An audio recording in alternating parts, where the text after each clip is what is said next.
Yun, good morning mga idol. Ito, nandito tayo sa spot oh.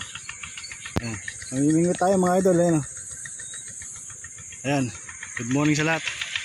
Pero ngayon nakachamba tayo. Lapad oh, lapla. Lapla ko no. Kunwari lang.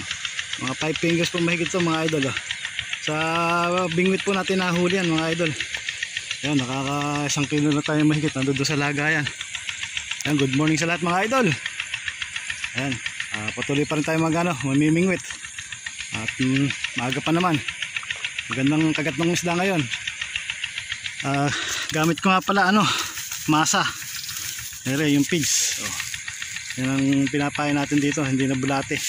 Wala tayong makuha ang bulate ngayon mga idol. Sige, good morning sa lahat mga idol. Yun, magandang tanghali ulit. Ay, magandang good morning. Kadali na naman tayo. Malapad-lapad na naman mga idol.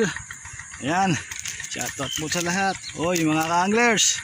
Ito, gawin ng kandating oh. Alam nyo na to, spot namin oh. Maganda naman ang kagat. Ayan, may halos 1 kilo kalahati na tayo. Ayan, shoutout sa lahat. Good morning. Idol, pauwi na tayo. Mag-alas 10 na.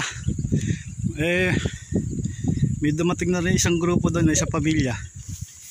Ayan, ando sa may pwesto natin sa gitna niyang bata dyan. Ayan na.